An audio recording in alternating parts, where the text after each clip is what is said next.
আমি তোমাদের পঞ্চম শ্রেণীর আমার গণিত বইয়ের 146 নম্বর পৃষ্ঠাটি নিয়ে আলোচনা করছি। তাহলে এখানে দেখো আমাদের কি বলেছে, অপ্রকৃত মিশ্র ভগ্নাংশের মধ্যে পূর্ণ সংখ্যা ও দশমিক সংখ্যা দেখে দশমিক ভগ্নাংশে লিখি। তাহলে এখানে দেখো আমাদের একটি ভগ্নাংশ আছে, কত আছে, 31-এর 10 আছে। তাহলে এখানে আমাদের লব কত, 31, হর কত আমাদের 10। তাহলে এখানে হরের তুলনায় লব কি বড়, তাহলে এখানে আমরা এই ভগ্নাংশটিকে কি বলবো, অপ্রকৃত ভগ্নাংশ বলবো। আমরা এই অপ্রকৃত ভগ্নাংশকে কিসে প্রকাশ করতে পারি, মিশ্র ভগ্নাংশে প্রকাশ করতে পারি, সেটাই তোমাদের এখানে দেখিয়েছে। তাহলে আমরা কি করব, 31-কে 10 দিয়ে ভাগ করব। তাহলে 31-কে 10 দিয়ে ভাগ করলে কত হবে, তাহলে 10 3 কত, 30। তাহলে এখানে 31 থেকে 30 যদি বিয়োগ করি তাহলে এখানে আমাদের কত হবে, তাহলে ভাগশেষ কত থাকবে, 1। তাহলে এখানে দেখো 31-এর মধ্যে 10 কতবার আছে, তাহলে এখানে 3 বার, 3 বার কি আছে আমাদের 10 আছে। তাহলে এখানে দেখো আমাদের ভাগশেষ কত, 1। তাহলে এখানে 3 কি আছে, পূর্ণবার আছে, 10 বার পূর্ণ আছে, তাহলে 3 হবে। তাহলে এখানে 1-এর মধ্যে 10 কবার আছে, তাহলে 1-এর মধ্যে 10 কি আকারে আছে, ভগ্নাংশ আকারে আছে। তাহলে এখানে আমরা কি লিখবো, 1-এর কি লিখবো, 10। তাহলে এটা কি হবে, 3 পূর্ণ 1-এর 10, সেইটাই তোমাদের এখানে লেখা আছে, দেখো 3 পূর্ণ 1-এর 10। এটা আবার তোমাদের এখানে ছবির মাধ্যমে দেখিয়েছি। তাহলে এখানে 31-এর মধ্যে 10 কতবার পূর্ণবার আছে, 3 বার আছে। সেই জন্য দেখো এখানে তোমাদের এখানে যে বক্সটা আছে এখানে ক ভাগে ভাগ করা হয়েছে, 10টি ভাগে ভাগ করা হয়েছে। এখানেও 10 ভাগ করা আছে, এখানেও 10 ভাগ করা আছে, এখানেও 10 ভাগ করা হয়েছে। তাহলে 31-এর মধ্যে 10 3 বার পূর্ণবার আছে, সেই জন্য দেখো এখানে 10টি করে যে ঘর আছে 3টি, সেটাকে দেখো সম্পূর্ণভাবে তোমাদের চিহ্নিত করেছি। আর এখানে যে 1 আছে এটা কি হচ্ছে, তাহলে 1-এর 10 অর্থাৎ কি 10 ভাগের 1 ভাগ। সেই জন্য এখানে দেখো 10 ভাগের 1 ভাগ কি করা হয়েছে, চিহ্নিত করা হয়েছে। তাহলে এখানে দেখো 31-এর 10 অপ্রকৃত ভগ্নাংশকে আমরা যদি মিশ্র ভগ্নাংশে প্রকাশ করি তাহলে আমাদের কি হবে, 3 পূর্ণ 1-এর 10 হবে। সেটা তোমাদের এখানে লেখা আছে, 3 পূর্ণ 1-এর 10। তাহলে এখানে দেখো 3 পূর্ণ 1-এর 10-কে আমরা যদি ভেঙে লিখি কিভাবে লিখবো, তাহলে 3 পূর্ণ, এটা কি পূর্ণ সংখ্যা, তাহলে আমরা কি লিখবো, তাহলে 3 যুক্ত, তাহলে এখানে আমরা কি লিখবো, ভগ্নাংশ যেটা আছে অর্থাৎ 1-এর 10 যেটা আছে, তাহলে যুক্ত কি লিখবো, 1-এর 10। তাহলে এখানে 3 পূর্ণ সংখ্যা, সেই জন্য এখানে আমরা কি লিখবো, 3 যুক্ত। আর এখানে 1-এর 10-কে আমরা যদি দশমিকে প্রকাশ করি তাহলে কি করব, তাহলে এখানে আমার লবে কত আছে, 1 আছে, তাহলে এখানে 1 লিখবো।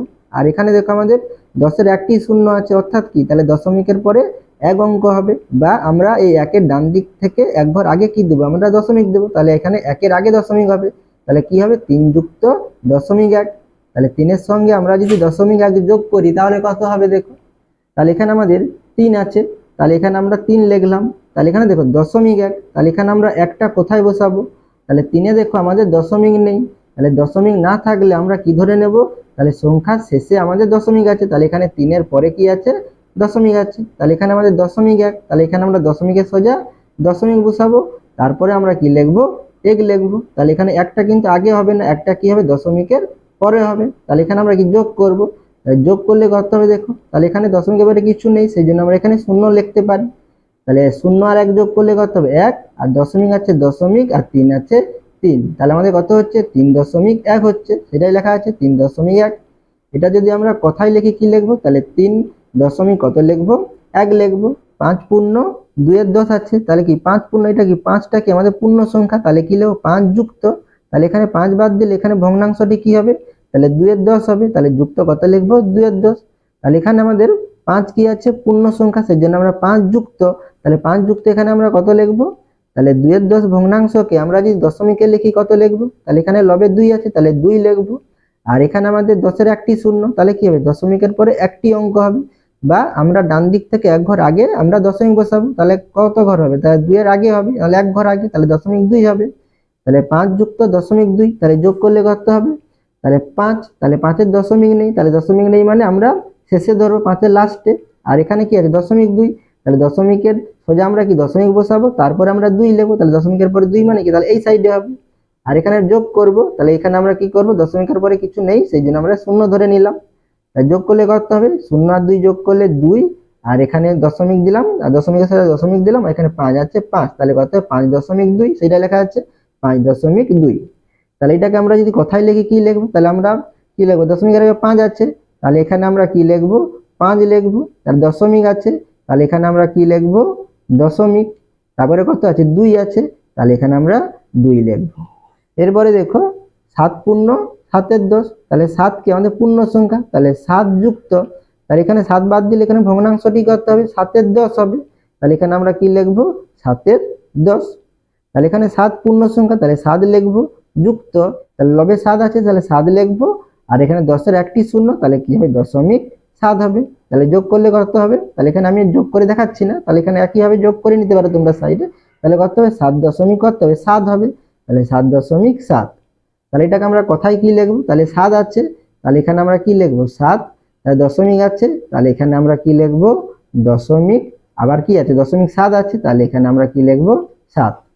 এরপরে কত আছে 9 পূর্ণ 5 এর 10, তাহলে 9 কি পূর্ণ সংখ্যা, তাহলে এখানে আমরা কি লিখবো 9, আর এখানে কি হবে যুক্ত 5 এর 10 কি 9 বাদ দিলে এখানে ভগ্নাংশটি কি হবে তাহলে 5 এর 10, তাহলে এখানে আমরা 5 এর 10 লিখবো, তাহলে 9 পূর্ণ সংখ্যা তাহলে এখানে আমরা 9 লিখবো, যুক্ত 5 এর 10 ভগ্নাংশকে আমরা যদি দশমিকে লিখি কত হবে, তাহলে এখানে 5 আছে তাহলে 5 লিখবো, 10 এর একটি শূন্য তাহলে ডান দিক থেকে এক ঘর আগে অর্থাৎ 5 এর আগে দেবো, তাহলে দশমিক কি হবে 5 হবে। তাহলে 9 যুক্ত 0.5 যোগ করলে কত হবে, তাহলে এখানে 9.5 হবে, তোমরা সাইডে যোগগুলো করে নেবে আমি দেখাচ্ছি না। তাহলে এখানে আমাদের কত হবে 9 দশমিক কত হবে 5 হবে। তাহলে এটা আমরা কোথায় কি লিখবো, তাহলে 9 আছে তাহলে এখানে আমরা কি লিখবো 9, তারপরে দশমিক আছে তাহলে এখানে আমরা কি লিখবো দশমিক, তারপরে কত হচ্ছে 5 আছে তাহলে এখানে আমরা কি লিখবো 5 লিখবো। এরপরে দেখো তাহলে এখানে কত আছে 16 পূর্ণ 7 এর 100, তাহলে এখানে আমাদের 16 কি পূর্ণ সংখ্যা, তাহলে 16 যুক্ত তাহলে 16 বাদ দিলে এখানে ভগ্নাংশটি কি হবে 7 এর 100 হবে, সেই জন্য এখানে 7 এর 100 লেখা আছে। তারপরে 16 পূর্ণ সংখ্যা 16 পূর্ণ সংখ্যাটি লিখেছে, তাহলে এখানে 7 এর 100 কে আমরা যদি ভগ্নাংশ দশমিকে লিখি কত লিখবো, লবে 7 আছে তাহলে 7 লিখবো, তাহলে এখানে দেখো 100 কটি শূন্য দুটি শূন্য, তাহলে ডান দিক থেকে দু ঘর আগে আমাদের দশমিক হবে, তাহলে এখানে 7 একটি অঙ্ক আছে, মানে এখানে 7 একটি অঙ্ক ছিল, তাহলে এখানে আমাদের কি বসাতে হবে শূন্য বসাতে হবে, সেই জন্য শূন্য বসিয়ে দেখো দশমিক দিয়েছে, অর্থাৎ দশমিকের পরে 2 অঙ্ক হবে। তাহলে 7 এর 100 কে আমরা ভগ্নাংশে লিখলে কি দশমিকে লিখলে কি হবে 0.07 হবে। তাহলে যোগ করলে কত হবে, দেখো এই যোগটা আমি তোমাদের করাই আছে আমি দেখাচ্ছি না, তাহলে যোগ করলে কত হবে 16.07 হবে। আর এটাকে যদি আমরা কথায় লিখি করতে হবে, তাহলে প্রথমে কি আছে দশমিকের আগে 16 আছে, দশমিকের আগে আমরা কিন্তু একসঙ্গেই পড়তে পারি, তাহলে 16 আছে তাহলে 16 লিখবো, তারপরে কি দশমিক আছে তাহলে দশমিক, তারপরে কি আছে 07, দশমিকের পরে একটি অঙ্ক আমাদের পড়তে হয়, তাহলে এখানে আমরা কি লিখবো 07 লিখবো, সেটাই লেখা আছে 07।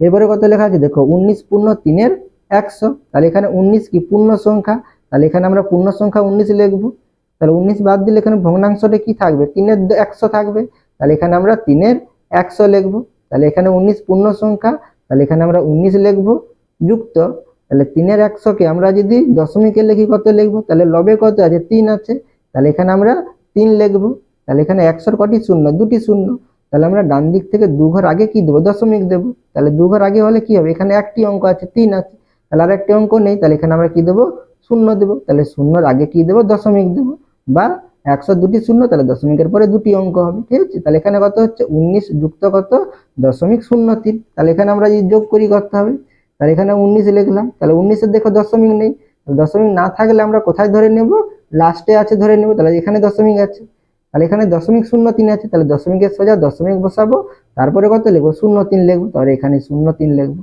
যোগ করলে করতে হবে, তাহলে এখানে দেখো 19 এর পরে দশমিকের পরে কিছু নেই, তাহলে এখানে আমরা শূন্য ধরতে পারি, যোগ করলে করতে হবে, তাহলে 3 শূন্যে 3 আর 0 0 আছে 0, দশমিকের সাথে দশমিক, তাহলে 9 আছে আর এখানে আর এক আছে আর কিছু নিচে কিছু নেই, তাহলে এখানে কত হবে 19.03, তাহলে এখানে আমরা কত লিখবো তাহলে 19.03। তাহলে এটাকে যদি আমরা কথায় লিখি তাহলে কি লিখবো, তাহলে এখানে 19 আছে তাহলে এখানে আমরা কত লিখবো 19, তারপরে কি আছে দশমিক আছে তাহলে এখানে আমরা দশমিক লিখবো, তাহলে কি আছে 0 আছে আর 3 আছে তাহলে এখানে আমরা কি লিখবো 0.3 লিখবো। এরপরে কত আছে 23 পূর্ণ 23 এর 100 আছে, তাহলে 23 কি পূর্ণ সংখ্যা, তাহলে এখানে আমরা পূর্ণ সংখ্যা 23 লিখবো, তাহলে 23 বাদ দিলে কত হবে 23 এর 100, তাহলে এখানে দেখো 23 লেখা আছে তাহলে এখানে আমরা 100 লিখবো, তাহলে 23 পূর্ণ সংখ্যাটা আমরা এখানে লিখে নেব, তাহলে এখানে 23 এর 100 কে আমরা যদি দশমিকে প্রকাশ করি করতে হবে, তাহলে এখানে 23 আছে 23 লিখবো, তাহলে 100 দুটি শূন্য, তাহলে ডান দিক থেকে দু ঘর আগে দশমিক হবে, অর্থাৎ 2 এর আগে দশমিক হবে, তাহলে 23 এবং দশমিক 23 যোগ করলে করতে হবে, তাহলে 23.23 হবে, আর সেটাকে যদি আমরা কথায় লিখি করতে হবে, তাহলে 23 দশমিক কি হবে 23, সেটাই লেখা আছে 23.23। এরপরে কত আছে দেখো 77 পূর্ণ 77 এর 100, তাহলে 77 কি পূর্ণ সংখ্যা, তাহলে 77 লিখবো, তাহলে 77-এর 100, তাহলে এখানে ভগ্নাংশটা আমরা লিখে নেব। 77 বাদ দিলে কি হবে, ভগ্নাংশটি 77-এর 100 হবে, তাহলে 77-এর 100 লিখবো। তাহলে পূর্ণ সংখ্যা 77, তাহলে এখানে 77 লিখবো। আর এটাকে আমরা যদি দশমিকে লিখি করতে হবে, তাহলে লবে 77 আছে, তাহলে 77 লিখবো। আর এখানে 100 দুটি শূন্য, তাহলে ডান দিক থেকে 2 ঘর আগে দশমিক হবে, তাহলে 1 ঘর 2 ঘর, তাহলে এখানে আমাদের দশমিক হবে। তাহলে যোগ করলে করতে হবে, তাহলে এখানে আমরা যোগ করে দেখাচ্ছি না, তাহলে যোগ করলে করতে হবে 77.77 হবে। তাহলে এখানে আমরা কিন্তু দশমিকের পরে 77 বলবো না, আমরা কি বলবো, 77 বলবো। তাহলে এখানে আমরা কোথায় কি লিখবো, তাহলে 77 আছে, তাহলে এখানে আমরা কি লিখবো, 77, তারপরে দশমিক আছে, তাহলে দশমিক, তারপরে কি আছে 77 আছে, এখানে কিন্তু আমরা 77 লিখবো না, তাহলে কি লিখবো 7, তারপরে কি লিখবো 7। এরপরে দেখো এখানে আমাদের সংখ্যাটা দেওয়া নেই, এখানে আমাদের কি দেওয়া আছে, কথায় লেখা আছে আমাদের মিশ্র ভগ্নাংশটি এখানে লিখতে হবে। তাহলে এখানে আমাদের কত লেখা আছে, 89.03 আছে, তাহলে 89 লিখলাম। তারপরে কত আছে, এখানে আমাদের দশমিক আছে, তাহলে দশমিক লিখবো। তাহলে 03 আছে, তাহলে এখানে আমরা 0 দেবো, তারপরে 3 দেবো। তাহলে এখানে দশমিকের আগে কত আছে, 89 আছে, তাহলে এখানে আমরা কি লিখবো, 89 পূর্ণ সংখ্যাটা লিখবো, যুক্ত, তারপরে কি লিখবো আমরা 0.03 লিখবো, তাহলে 0.03। তাহলে পূর্ণ সংখ্যা 89, তাহলে পূর্ণ সংখ্যা 89 লিখলাম। আর 0.03 কে আমরা যদি ভগ্নাংশে প্রকাশ করি কি হবে, তাহলে এখানে দশমিক বাদ দিলে সংখ্যাটি করতে হবে 03, তাহলে 03 লিখলে করতে হবে, তাহলে 3-এর আগে 0 হবে, তাহলে শূন্যের কিছু দাম থাকবে না, সেই জন্য তোমরা শুধু 3ই লিখতে পারো। তাহলে দশমিকের পরে 2 অঙ্ক আছে, তাহলে আমরা 1 লিখে কটি শূন্য দেবো, 2টি শূন্য দেবো, তাহলে এখানে কত হলো 3-এর 100। তাহলে এখানে আমরা কি লিখবো, 89 পূর্ণ 3-এর 100, তাহলে এখানে আমরা কি লিখবো, 89 পূর্ণ 3-এর 100। এরপরে দেখো কত আছে, 48.30 আছে, তাহলে 48 আমরা লিখবো। তারপরে দশমিক বলেছে, তাহলে 0.30 বলেছে, তাহলে আমরা আগে 3 লিখবো, তারপরে 0 দেবো। তাহলে এখানে দশমিকের আগে কত আছে 48, তাহলে পূর্ণ সংখ্যাটা আমরা লিখবো, যুক্ত, তারপরে কি লিখবো, দশমিক দিয়ে 30 লিখবো, তাহলে 0.30। তাহলে এখানে 48 পূর্ণ সংখ্যা আছে, তাহলে আমরা এখানে 48 লিখবো। আর 0.30কে আমরা যদি ভগ্নাংশে প্রকাশ করি করতে হবে, তাহলে এখানে দেখো 0.30 আছে, তাহলে এখানে আমরা দশমিক বাদ দিয়ে এখানে সংখ্যাটা লিখবো। তাহলে এখানে দশমিক বাদ দিলে এখানে সংখ্যাটি কি হবে, 3 কি হবে 0। তাহলে এখানে দেখো 3-এর পরে 0 আছে, তাহলে এখানে আমাদের 30 হবে। তাহলে এখানে আমাদের কি ছিল, আগে 0 ছিল, তাহলে এখানে আমাদের 3 হবে কিন্তু, আর এখানে আমাদের কত হবে 30 হবে, সেই জন্য আমাদের অবশ্যই 0টা এখানে রাখতে হবে। তাহলে এখানে দশমিকের পরে ক অঙ্ক আছে, 2 অঙ্ক আছে, তাহলে এখানে আমরা কত লিখবো, 1 লিখে 2টো শূন্য দেবো, তাহলে কত হবে 30-এর 100 হবে। তাহলে এখানে আমরা কি লিখবো, তাহলে 48 পূর্ণ কত হবে 30-এর 100। এরপরে কত আছে 200.02, তাহলে 200 মানে কত 200, তাহলে এখানে আমরা কত লিখবো 200, তাহলে দশমিক বলেছে 0.02 বলেছে, তাহলে 02 লিখবো। তাহলে এখানে আমরা পূর্ণ সংখ্যা কত লিখবো 200, আর যুক্ত কত লিখবো 0.02 লিখবো, তাহলে 0.02।